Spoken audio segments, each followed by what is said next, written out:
All right, here we are. Egypt's Old Kingdom, Part 2. All right, let's continue our adventure. Yes, we're looking at the medical practices or the mummification of the ancient Egyptians here in the Old Kingdom. Check out some of these wild pictures, some of these mummies. Yes, the canopic jars. Let's check out a little closer look at the canopic jars. That's where some organs would be put. Yes. All right, let's get into this. Let's have a good time. Let's finish it up. Okay, here we go. To protect the pharaoh's body again, the Egyptians developed a process called, and you're all saying mummification, and you're right. I'm going to give you another word, embalming. If you would like to put mummification, please put that also. It's a word you need to know. They invented mummification, or mummifying a body, or embalming. See, this is what would happen. First, priests remove the bodies. All right, those things that start to go away really quick. The organs, yes. They would take a special way out the brain out of the nose. Check this out. Stick a hook up in the nose, scramble the brain, pull it out. Have fun researching here in just a little bit. All right, see, a special kind of salt was then applied to the body, and it was stored for a number of days to just dry out. After this, the body was filled with spices and perfumes. It smelled really nice. And then it was sewed or stitched back up. Next, it was cleaned, all right, with oils and tightly wrapped with long strips of linen or cloth. All right, the wrapped body was known as and this is where you get the word mummy. That's right. It was put several wooden coffins, one fitting inside of another. All right, so it was put in several different coffins and then was put inside of each other. All right, the pharaoh was then ready for burial in a tomb, and most of them were in pyramids. That's right, the pyramids were tombs. All right, so Egyptian medicine, our next topic. In the course of embalming or the mummification of a pharaoh or others, the Egyptians learned much about the human body. Egyptian doctors used herbs and drugs to treat many different illnesses. These guys were not a bunch of dummies.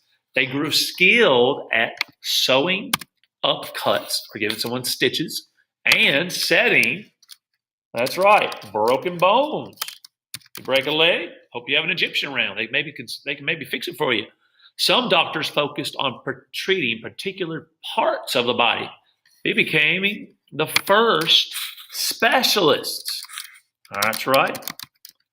They became the first specialists. If you have some problem with your feet, you'd go to a specialist. Egyptians also wrote the world's first, because of all their study of bodies, their first medical books on scrolls of papyrus. All right, let's talk about the tombs. They are known as the pyramids. No ordinary tomb would do for a pharaoh of Egypt. Instead, the Egyptians built these mountain-like pyramids, entirely of stone. These gigantic structures the size of several city blocks. All right, so they protected the bodies of dead pharaohs from floods, wild animals, and grave robbers for a while. Some of the robbers got in there. The pyramids also held supplies that the pharaoh might need in the afterworld, all right, including clothing, furniture, jewelry, food, and the very controversial one was all the servants and pets that person would need. So yes, many people would be killed to be mummified also and join the pharaoh in the pyramid. All right, how was a pyramid built? All right, it took thousands of people and many years, sometimes 200 years of back-breaking labor to build a pyramid. Most of the work was done by farmers during the Nile floods when they could not tend their fields. So the water's really high, they can't plant anything, and so they go work on the pyramids. In addition, surveyors, engineers, carpenters, and stonecutters lent their skills. Each pyramid sat in a square base with an entrance facing in a certain direction. What do you think? South, north, east, west? It is north. It would face north. To determine true north, the Egyptians studied the heavens and developed principles of astronomy. With this knowledge, they invented a 365-day calendar with 12 months grouped into 3 seasons. This calendar became the basis for our modern calendar today. All right, to determine the amount of stone needed for a pyramid, as well for the angles necessary for the walls, the Egyptians made advances in your favorite subjects. Social studies, math, that's right, or mathematics, or arithmetic. They invented a system of writing based on what we have, the number 10. They also created, check it out, fractions, using them with whole numbers to add, subtract, and divide. After the pyramid site was chosen, workers went wherever they could find stone, sometimes hundreds of miles away. Skilled artisans used copper tools to cut the stone into huge blocks. Other workers tied the blocks to wooden sleds and pulled them to the Nile over a path of paved logs. Next, they loaded the stones onto barges that were floated to the building site up the Nile. There, workers unloaded the blocks and dragged them or pushed them up the bank to be set in place. The Great Pyramid. Let's talk about this big one now. The year, all right, about when the Old Kingdom started. It's 2540. Remember, it started in 2600 BCE. The Egyptians built the largest and grandest of all the periods, known as what do we want to call it? The Great Pyramid. A lot of times you hear it called the Great Pyramid of Giza. It is located about 10 miles from the modern city of, probably the most popular city in Egypt, Cairo. This pyramid was built for King Khufu. That's right. Is one of the 3 standing in like Giza, like I said earlier, on the west side or west bank of the Nile.